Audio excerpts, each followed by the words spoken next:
जीवमजीवं दवं जिनवरवसेर्जेरिदिग्दिग्धं देवीन्द्रविन्दवन्दं वन्दे तं सर्वदा शिरसा प्रणम्य परमात्मानं सिद्धं त्रैलोक्यवन्दितं स्वाभाविकचिदानन्दस्वरूपं निर्मलामयं शुद्धजीवादिद्रव्याणां देशिकं च जिनेश्वरम् द्रव्यसङ्ग्रहसूत्राणां वृत्तिं वक्षे समासता नमो अरिहन्तानं नमो सिद्धानं नमो आहिर्यानं नमो वज्रायानं नमो लोये सर्वसाहुरम्। अनंतानंद सिद्ध परमेश्वरी भगवानी की जय। देवादेव श्री आदिनाथ भगवानी की जय। परम पूज्य आचार्य श्री 108 नेमिचंद सिद्धांति देव महामुनि राज की। परम पूज्य गुरुनाम गुरुदेव आचार्य श्री 108 विमल सागर जी महामुनि राज की। परम पूज्य गुरुनाम गुरुदेव आचार्य श्री 108 सन्मति सागर जी महामुनि राज की। परम पूज्य बुंदेलखंड के प्रथमाचार्य गणाचार्य गुरुदेव 108 विराग सागर जी महामुनि राज की। अहिंसामय विश्व धर्म की। यहाँ पर आचार्य श्री नेमिचंद द्वारा विचरित बृहद्दव संग्रह ग्रंथ और आचार्य श्री ब्रह्मदेव सूरी द्वारा यहाँ पर जो उस ग्रंथ पर संस्कृत वृत्ति रूप में टीका का लेखन किया गया है, उसी का यहाँ पर स्वाध्याय चल रहा है। यहाँ प्रथम अधिकार की गाथा 3 हो चुकी है। कल हम सभी ने यहाँ पर सुना था कि आचार्य भगवंत श्री नेमिचंद सिद्धांति देव महामुनि राज ने यहाँ पर जीव के 9 अधिकार कहे थे और उसमें प्रथम अधिकार जीव कहा था और उसमें आचार्य भगवंत ने 5 प्रकार से यहाँ पर आचार्य भगवंत टीका का प्रतिपादन कर रहे हैं। उन्होंने इस टीका में शब्दार्थ, नयार्थ, मतार्थ, भावार्थ ऐसे 5 प्रकार की बातों का उल्लेख किया है और आचार्य भगवंत ने कल यहाँ पर जीव की सिद्धि वहाँ पर कहा था कि चार्वाक मत के खंडन के लिए वहाँ पर 9 दृष्टांतों को देकर के वहाँ पर उनके मत का उन्होंने क्या खंडन किया था और वे 9 दृष्टांत अपन सभी ने जाने थे। गौवत्स, फिर वहाँ पर आचार्य भगवंत ने कहा था अक्षर, तीसरा कहा था भव, चौथा कहा था सादृश्य, 5वां कहा था स्वर्ग, फिर कहा था निरय यानी नरक, आगे कहा था पियराय यानी कि पितर से कल यहाँ पर केवल आचार्य भगवान ने टीका में भूत प्रेत आदि लिखा है, लेकिन यह पूज्य गुरुदेव ने जब इसका वाचन किया था तो उनके चरणों में बैठकर जब ये टीका सुनी थी तो पूज्य गुरुदेव ने बताया था खाली भूत यानी देव गति ही नहीं लेनी है, मनुष्य गति भी ले सकते हैं अपन लोग, त्रियंच गति भी ले सकते हैं और कथनचित नरक गति भी ले सकते हैं। पितर जरूरी थोड़ी है कि सभी के जो दादा परदादा या परिवार के लोग स्वर्ग ही जाएं, त्रियंच भी तो जाते हैं, मनुष्य में भी तो जाते हैं, नरक में भी तो जाते हैं। तो वहाँ भी जब राग देश के वशीभूत होकर वे उनसे कुछ ना कुछ क्या करते हैं, राग के वशीभूत होते हैं तो उनकी सहायता करते हैं, द्वेष के वशीभूत होते हैं तो उनसे विद्वेष करते हैं, उनका अहित करते हैं। तो ऐसे कई उदाहरण अपन ग्रंथों में भी देखे हैं, सुने हैं, जैसे कि सुकौशल मुनि महाराज की माँ श्यालिनी बनी कि नहीं, तो पूर्व से ही बैर था। सुकुमार मुनि महाराज की भाभी श्यालिनी बनी। गुरुदत्त महाराज की जब वो महाराज की राजा की पर्याय में थे तो सिंह को जब गुफा में बंद करके उसके लिए दहन कर दिया था तो वही शेर तो फिर ग्वाला बन करके आया था। राजा चंड ने जब राज्यावस्था में कछुए के पैर काट दिए थे, सिर काट दिए थे, तो उसी का तो पुत्र बन के आया था और मुनि अवस्था में उनके हाथ पैर काटे थे। यानी कहने का तात्पर्य यहाँ पे आचार्य भगवान कह रहे हैं कि जीव यदि नहीं था तो ये उसके लिए स्मृतियाँ नहीं रहनी चाहिए थी, और यदि जाति स्मरण हो रहा है इसका मतलब है जीव एक शाश्वत द्रव्य है, वो पहले भी थी, आज है और हमेशा रहने वाली। नरक गति के भी कई उदाहरण हैं, जैसे नारायण लोग वहाँ पर गए तो शंभू का जीव वहाँ पर उनके लिए परेशान कर रहा है, तो इसका मतलब ये निमित्त नैमित्तिक संबंध अपन इसको कह सकते हैं कि इनसे सिद्धि होती है कि जीव कोई भूत चतुष्टय से या पंचभूतों से मिलकर नहीं बना है, कि पंचभूत भूत चतुष्टय जहाँ सम्मेलन हो जाता है, मिलन हो जाता है, वहाँ जीव उत्पन्न हो गया और उनका वियोग हो गया तो जीव नष्ट हो गया। ऐसा चार्वाक मत का आचार्य भगवान ने यहाँ पर बहुत अच्छी तरह खंडन किया था। 8वें नंबर पर उन्होंने चूल्हा हंडी का उदाहरण दिया था और 9वें नंबर पर उन्होंने मृतक का उदाहरण देकर यहाँ पर बहुत अच्छी व्याख्या की थी। आज यहाँ पर हम सभी गाथा नंबर 4 की यहाँ पर प्रारंभ हो रही है। उसके विषय में आचार्य भगवंत यहाँ पर कह रहे हैं, अथ गाथात्रयम पर्यंतम ज्ञान दर्शनोपयोग द्वयम कथ्यते। अब 3 गाथाओं के द्वार के पर्यंत यानी 3 गाथाओं के द्वारा यहाँ पर ज्ञान और दर्शन जो 2 प्रकार का उपयोग है उसके विषय में यहाँ कहेंगे। तत्र प्रथम गाथायां मुख्य वृत्तिया दर्शनोपयोग व्याख्यानम करोति। तत्र यानी यहाँ प्रथम गाथा यानी 3 गाथाओं में जो प्रथम गाथा है वहाँ पर मुख्य रूप से दर्शनोपयोग का व्याख्यान करेंगे। किसका करेंगे? दर्शनोपयोग का। तो आचार्य भगवान आगे कह रहे हैं, यत्र यहाँ मुख्यत्वम मिति वदति तत्र यथा संभवम अन्य अपि विवक्षितम लभ्यते इति ज्ञातव्य। ये बहुत अच्छी बात आचार्य भगवान ने कही है। ये बातों को अध्यात्म के अध्येता जो लोग हैं या उनके अध्ययन में जो लीन प्रारंभ है उनको ये बात बहुत अच्छी तरह से सीखनी चाहिए कि यहाँ पे कह रहे हैं कि मुख्य वृत्ति से दर्शनोपयोग का कथन तो हम कहेंगे, लेकिन यथा संभव यहाँ पर अन्यद्यपि मुख्य अपने यहाँ पर हर वस्तु के प्रतिपादन करने के 2 तरीके हैं, मुख्य और दूसरे को गौण कहते हैं। जब आप सभी ने तत्व सूत्र का 5वां अध्याय पढ़ा होगा तो वहाँ पर एक सूत्र आया है, अर्पिता नर्पित सिद्धे। वस्तु की सिद्धि 2 प्रकार से होती है, अर्पित से और अनर्पित से। एक मुख्य है और एक गौण है। जब किसी वस्तु का कथन किया जाता है, अनेक धर्मात्मक वस्तु है, कथन एक वस्तु का एक समय में ही होता है, तो अन्य वस्तु में जो धर्म है क्या उनका अभाव हो गया? तो बोले ना, उनका अभाव नहीं हुआ है। यहाँ पर जिसकी मुख्य चल रही तो शेष क्या हो गए हैं? गौण हो गए। यहाँ पर अपने यहाँ पर अभाव नाम का कोई वहाँ पर व्याख्यान नहीं किया है। उदाहरण के तौर पर पूज्य गुरुदेव ने बहुत अच्छा समझाया था। रामचंद्र जी के पिता दशरथ हैं, तो यदि रामचंद्र जी आके यदि कहते हैं ये पिता हैं, तो क्या कौशल्या की अपेक्षा क्या उनके पति का अभाव हो गया? तो नहीं हुआ। क्योंकि रामचंद्र जी वहाँ पर पुकार रहे हैं तो रामचंद्र जी मुख्य हो गए, लेकिन वहाँ पर कौशल्या नहीं है तो ये पति पने का अभाव नहीं हुआ है, वहाँ पर क्या गौणपना हो गया। तो आचार्य भगवान कह रहे हैं कि यहाँ पर जो भी व्याख्यान चलेंगे, दर्शनोपयोग का व्याख्यान मुख्य है तो इस प्रकार से ये ना जाने कि दर्शन ज्ञानोपयोग का अभाव हो गया।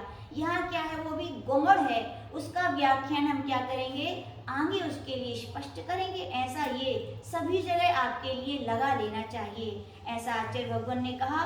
आगे चौथी गाथा के रूप में आचार्य भगवान कह रहे हैं, ओ गोदुवियप्पो दंसण नाणं च दंसणं चंधा चक्षु चक्षु ओहि दंसण मन केवलम नियम। कह रहे हैं उपयोगो दुवियप्पो, जो आत्मा का सत्य कहें कसौटी पर खरा उतरा हुआ जिसे लक्षण कहा गया वो कौन सा है? उपयोग है।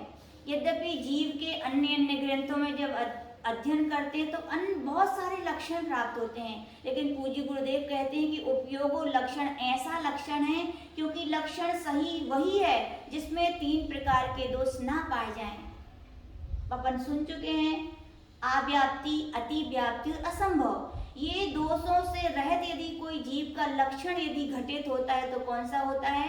उपयोगो लक्षण। इसमें ये 3 प्रकार के दोष नहीं पाए जाते तो क्या निर्दोष लक्षण है।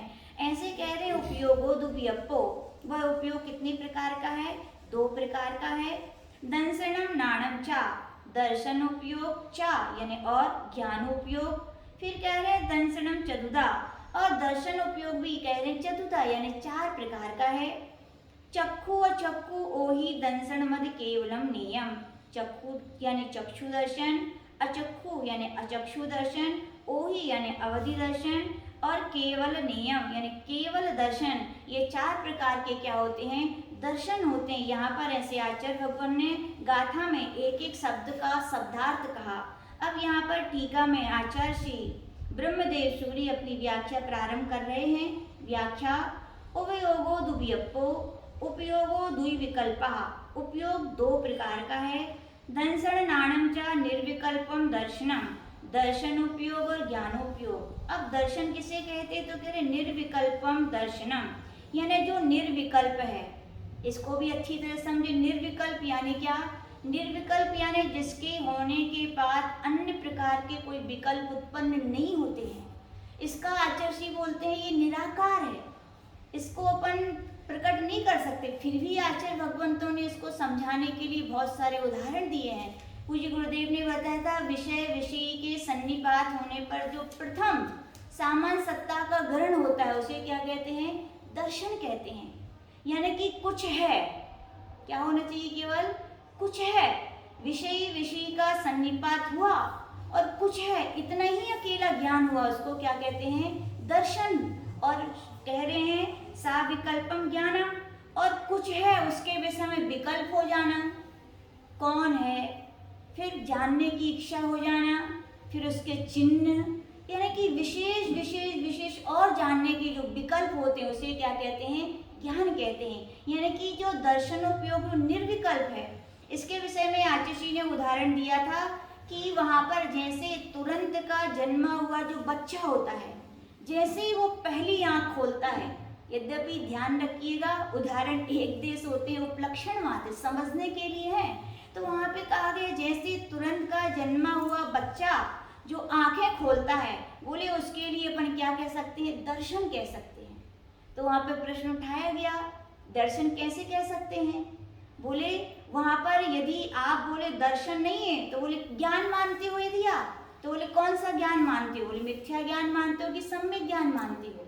और यदि मिथ्या ज्ञान भी मानते हो तो संशय रूप मानते हो, विपर्य रूप मानते हो कि अनध्यवसाय रूप मानते हो?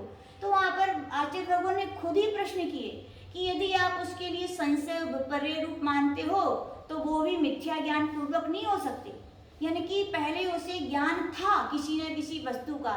संशय वस्तु में कब होता है? यदि मान लीजिए सीप है कि चांदी है, ये संशय उसी व्यक्ति को हो सकता है जिसने पहले चांदी का ज्ञान था।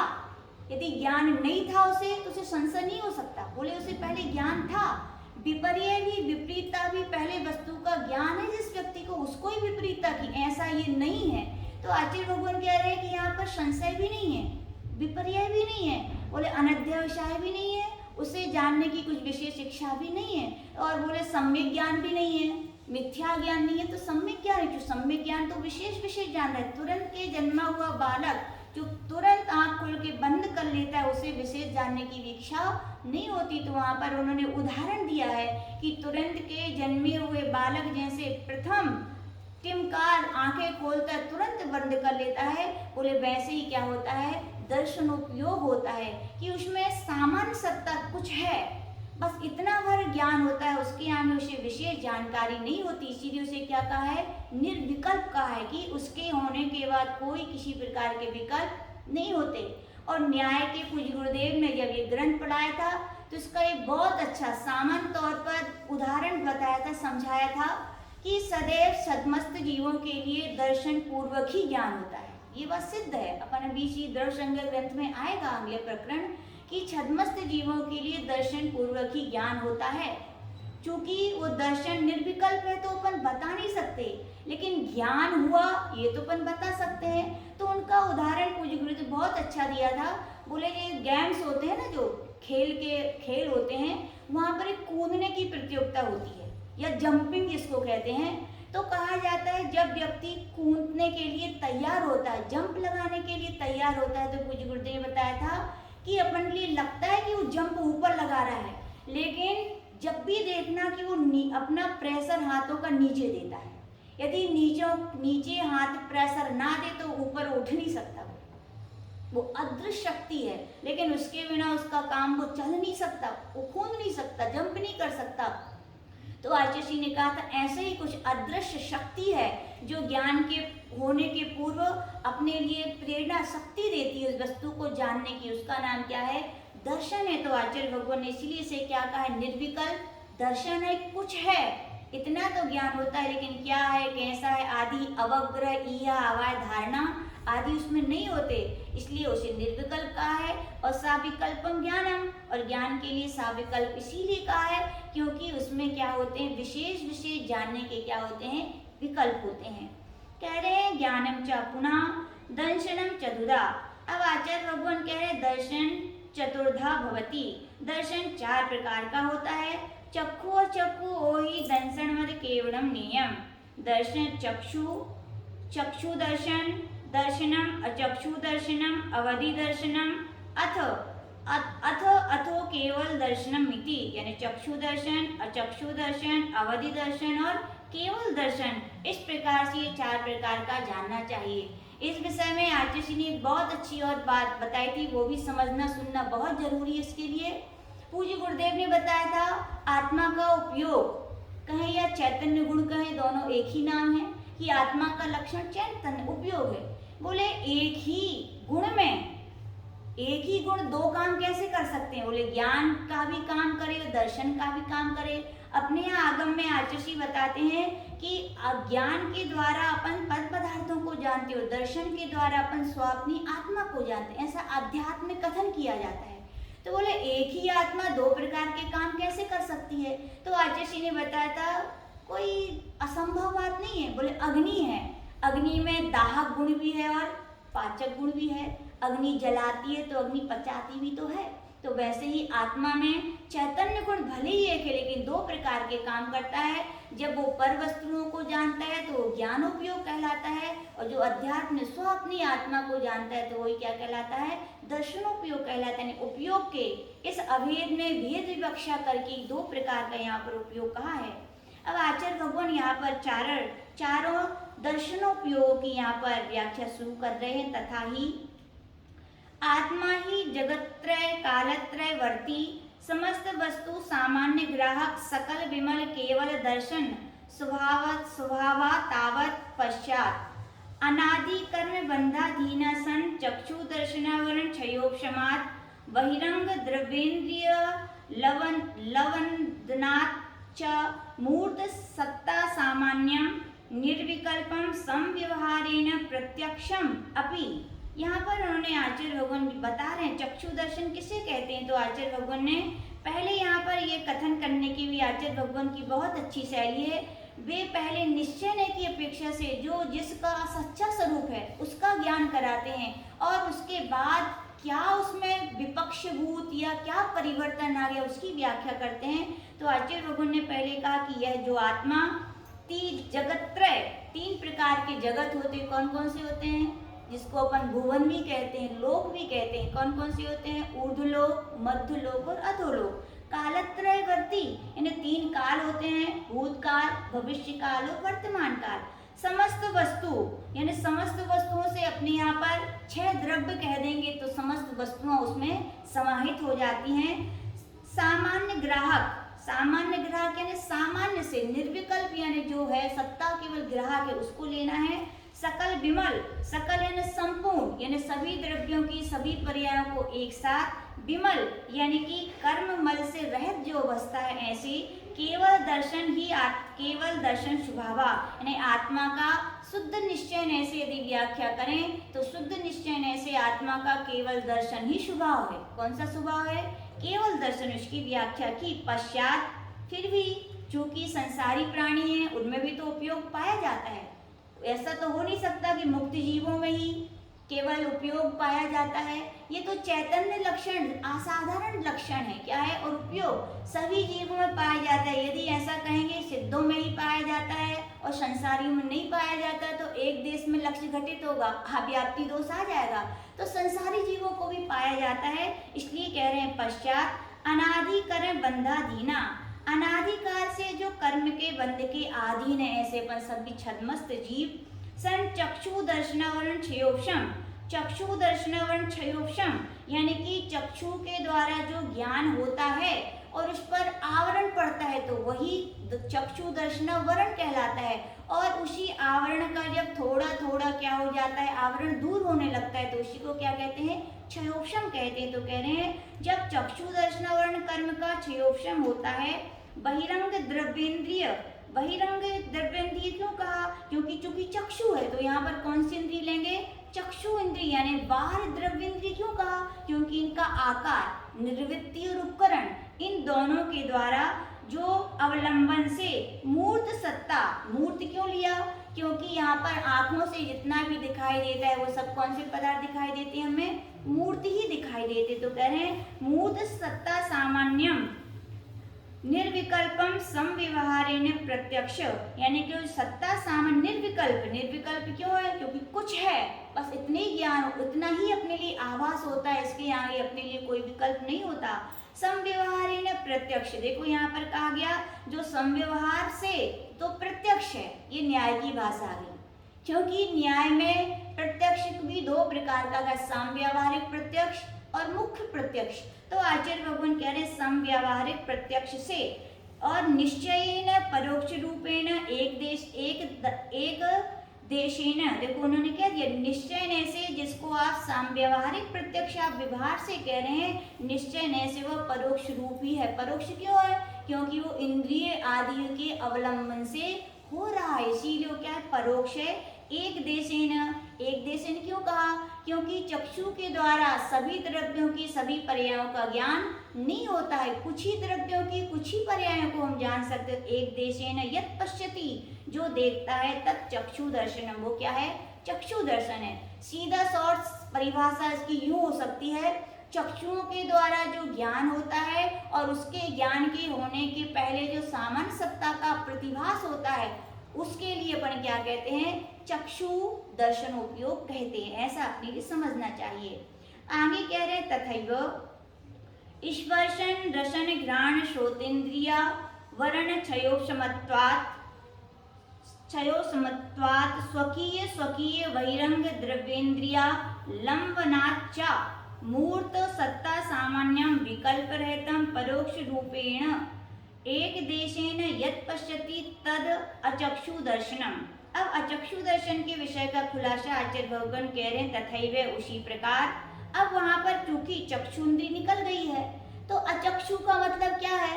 तो आचार्य भगवान कह रहे हैं 5 इंद्रियां होती हैं, स्पर्शन रसना घ्राण चक्षु और कर्ण। यदि उसमें एक इंद्रिय निकल गई तो कौन कौन सी इंद्रियां बची? स्पर्शन रसना घ्राण और श्रोत। इनके लिए अचक्षु कहा गया। क्यों? क्योंकि चक्षु जिनकी नहीं है वो सब क्या है? ये सब अचक्षु इंद्रियां हैं। तो ध्यान रखिएगा, अचक्षु नाम की कोई स्पेशल इंद्रिय नहीं है। 5 इंद्रियों में अचक्षु को छोड़कर शेष इंद्रियों को ही क्या कहा है? यहाँ पर अचक्षु कहा है। तो कह रहे हैं इनके अपने अपने जो कर्म का आवरण था उसका क्षयोपशम हो जाने पर अब स्वकीय स्वकीय बहिरंग द्रव्येंद्रिय, यानी कि रसना इंद्रिय लेंगे तो इसकी आकार निर्वृत्ति उपकरण लेना है, घ्राण इंद्रिय लेंगे तो इसकी निर्वृत्ति आकार उपकरण लेना है, ऐसे ही अपन कर्ण इंद्रिय का लेंगे। इस पर सभी के अपने अपने द्रव्येंद्रियों के क्या होते हैं?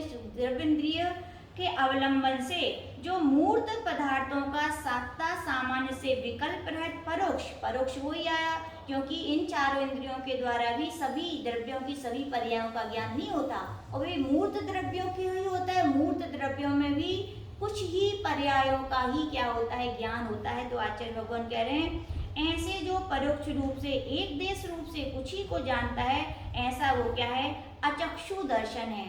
इसका भी सीधापन कर सकते हैं कि स्पर्शन रसना घ्राण और श्रोत इंद्रियों के द्वारा जो ज्ञान होने के पहले तद इंद्रिय रूप जो सत्ता का सामान्य ग्रहण होता है उसे क्या कहते हैं? अचक्षु दर्शन कहते हैं। अब शिष्य बोल रहा है भगवान जब आपने पढ़ाया था तो मन भी तो लिया था, मन भी तो अचक्षु बताया था, उसकी व्याख्या आपने क्यों नहीं की? तो बोल रहे कर रहे हैं, सुनो। यहाँ पर कह रहे हैं तथैव, उसी प्रकार चा मन इंद्रियावरण क्षयोपशमात् सहकारी कारण भूताश्च दल पद्माकार द्रव्य मनोव लंबनाच च मूर्ता मूर्त समस्त वस्तुगत सत्ता सामान्यम विकल्प रहितम परोक्ष रूपेण यत् पश्यति तत् मानस चक्षु दर्शनम। क्या कह दिया यहाँ पर?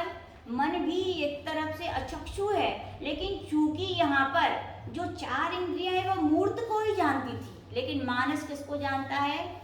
मूर्त को भी जानता है और अमूर्त को। अपन तत्वसूत्र में पढ़े थे, वहां पर इंद्रियों के विषय कहे थे कि स्पर्शन रसन ध्यान स्पर्शन रसन ध्यान चक्षु श्रोत्राणी। फिर उनके विषय क्या थे? स्पर्श रस गंध वर्ण शब्दा तदर्था। फिर अगला सूत्र श्रुत मनेन्द्रियस्य, मन का विषय क्या है? श्रुत है। और श्रुत ज्ञान याद रखना, मति ज्ञान तो केवल मूर्त पदार्थों को जानता है, लेकिन श्रुत ज्ञान किसको जानता है? मूर्त को भी जानता है, अमूर्त को भी। यहाँ पर श्रुत ज्ञान से कौन सा शुद्ध ज्ञान लेना है? भाव शुद्ध ज्ञान लेना है। भाव शुद्ध ज्ञान के द्वारा मुनि महाराज भाव शुद्ध ज्ञान के अवलंबन से शुद्धोपयोग की दशा में किसको जानते हैं? अपनी आत्मा को।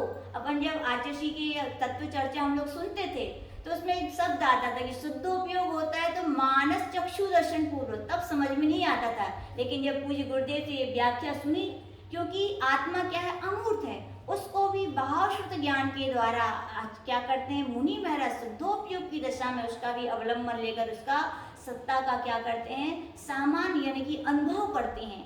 तो आचार्य भगवान यहाँ पर कह रहे हैं कि मन इंद्रिय वर्ण कर्म के क्षयोक्षम के सहकारी कारण भूत अष्टदल पद्माकार, चूंकि वहाँ द्रव्य इंद्रिया ली थी, उनका आकार लिया था। यहाँ पर मन भी दो प्रकार का, द्रव्य मन और भाव मन। द्रव्य मन के लिए आचार्य से बोलते हर व्यक्ति के हृदय में आष्ट पंखुड़ी के कमल के आकार का, ऐसा बोलते हैं। कैसा? ऐसे होता है, तो ऐसा ये कमल होता है। तो बोले उसके पद्माकार, वो द्रव्य मन के अवलंबन से जो मूर्त और अमूर्तों को क्या जानता है? मूर्त को भी जानता है और अमूर्त को भी जानता है। ऐसे समस्त वस्तुगत सत्सामान्य को जो विकल्प है और शुद्धोपयोग की दशा निर्विकल्प दशा है, और परोक्ष रूपेण के पश्यति यानी जो जानता है, परोक्ष क्यों कहा? जो कि मन के द्वारा जान रहा है, इसलिए परोक्ष है। यत् पश्यति वह तत् मानस अचक्षु दर्शनम, उसे क्या कहते हैं? मानस अचक्षु दर्शन कहते हैं। अब आगे कथन एक और रह गए, 2 लाइनें। सा एव आत्मा यद अवधि दर्शनवर्ण क्षयोक्षमात् मूर्त वस्तुगत सत्ता सामान्यम निर्विकल्प रूपेण एक देश प्रत्यक्षेण यत् पश्यति तद अवधि दर्शनम। यहाँ पर कह रहे हैं कि अवधि ज्ञान अवधि दर्शनावरण कर्म के क्षयोक्षम से जो मूर्त वस्तुओं को, क्योंकि अपन जानते हैं अवधि ज्ञान का विषय क्या है? मूर्त ही है। अपन तत्वसूत्र के पहले अध्याय में पढ़े ना, तदनंतर नहीं, अवधि ज्ञान का विषय मूर्त पदार्थों में होता है। यानी अवधि ज्ञान जितना भी जानता है, किसको जानता है? मूर्त पदार्थों को ही जानता है। रूपिष्वधे, हाँ क्या सूत्र है? रूपिष्वधे यानी कि रूपी पदार्थ, रूपी कहें या मूर्त कहें, तो अवधि ज्ञान जितना भी जानता है रूपी पदार्थों को जानता है। मूर्त वस्तुगत सत्ता सामान्यम, सत्ता सामान्य को जानने से वो निर्विकल्प है। और एक देश प्रत्यक्षीण है। एक देश प्रत्यक्ष कहा क्योंकि मुख्य प्रत्यक्ष के 2 भेद हैं, एक देश प्रत्यक्ष सकल प्रत्यक्ष। एक देश प्रत्यक्ष यानी कि प्रत्यक्ष का अर्थ है जो मन और इंद्रियों के सहायता के बिना जो ज्ञान होता है उसे क्या कहते हैं? प्रत्यक्ष। उसके 2 भेद हैं, एक देश प्रत्यक्ष सकल प्रत्यक्ष। एक देश यानी जो मन पर्याय ज्ञान अवधि ज्ञान है, वो कुछ द्रव्यों बिना मन और बिना इंद्रियों के जानता है, लेकिन समस्त पदार्थों की समस्त पर्यायों को नहीं जानता। इसलिए क्या कहा? एक देश प्रत्यक्ष यश पश्यति जो होता है वो अवधि दर्शन। इसकी भी सरल परिभाषा हो सकती है, अवधि ज्ञान के पूर्व जो सामान्य सत्ता का अवलोकन होता है उसे क्या कहते हैं? अवधि दर्शन कहते हैं। यत् पुनः सहज शुद्ध सदानंदिक रूप परमात्म तत्व सम्मिति प्राप्ति बलेन केवल दर्शनवर्ण क्षये क्षति मूर्तामूर्त समस्त वस्तुगत सत्ता सामान्य विकल्प रहतम सकल प्रत्यक्ष रूपेण एक समय पश्यति तदुपादेयं भूतम छायकम केवल दर्शनम ज्ञातव्यम मिति। अब यहाँ पर केवल दर्शन उपयोग की परिभाषा बता रहे हैं कि सहज शुद्ध क्यों? क्योंकि अपनी आत्मा का स्वभाव क्या है? सहज है, वो किसी भी उपाधि की अपेक्षा नहीं रखता है। जैसे जल का स्वभाव सहज ही क्या है? शीतल है। कितना भी गर्म जल करने के लिए तो अग्नि की आवश्यकता होती है, लेकिन पानी को ठंडा करने के लिए किसी अन्य वस्तु की आवश्यकता नहीं। क्यों? क्योंकि उसका वो क्या सहज स्वभाव है। ऐसी अपनी आत्मा का भी ज्ञान और दर्शन क्या है? सहज स्वभाव है।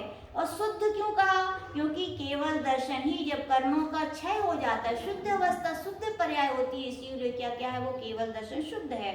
सदानंदिक, सदा आनंद रूप है। क्या है? अपनी आत्मा में सदा आनंद रूप एक जो परमात्म तत्व है उसकी सम्मति प्राप्ति बलेन, यानी उसके परमात्मा उसके तत्व के बल से, यानी परमात्मा ज्ञान के प्रकटीकरण से, आत्मा से जब परमात्मा बनने से के बल से, केवल दर्शन वर्ण कर्म का क्षय हो जाने से, मूर्तामूर्त समस्त वस्तुगत, अब देखो यहाँ पे क्या कर, मूर्त और अमूर्त समस्त यानी क्षयो द्रव्यों की सभी पर्यायों को जो सामान सत्ता सामान्य में, सत्ता सामान्य को विकल्प रहते निर्विकल्प, सकल प्रत्यक्ष मन संपूर्ण, यानी कि संपूर्ण को मन और इंद्रियों के बिना क्या कह रहे हैं, रूपेण एक समय। अब क्या बोला यहाँ पर, एक समय यानी कि युगपत, क्या कहा है, यानी एक साथ वो क्या है, अपने यहाँ कहा जाएगा केवली भगवंतों के लिए, केवलियों के लिए दर्शन उपयोग और ज्ञान उपयोग क्या होता है, युगपत, इसलिए कहा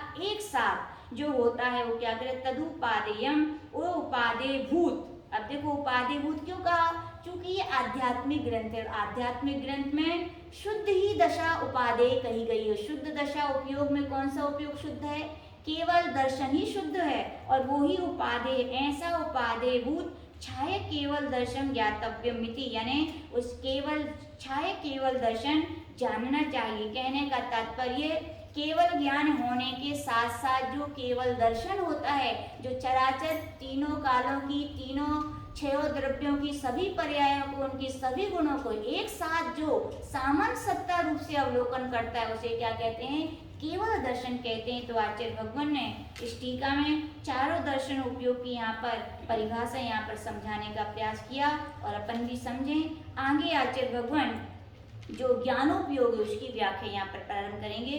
जय बोलिए परम पूज्य गणाचार्य गुरुदेव विराग सागर जी महामुनि राज की।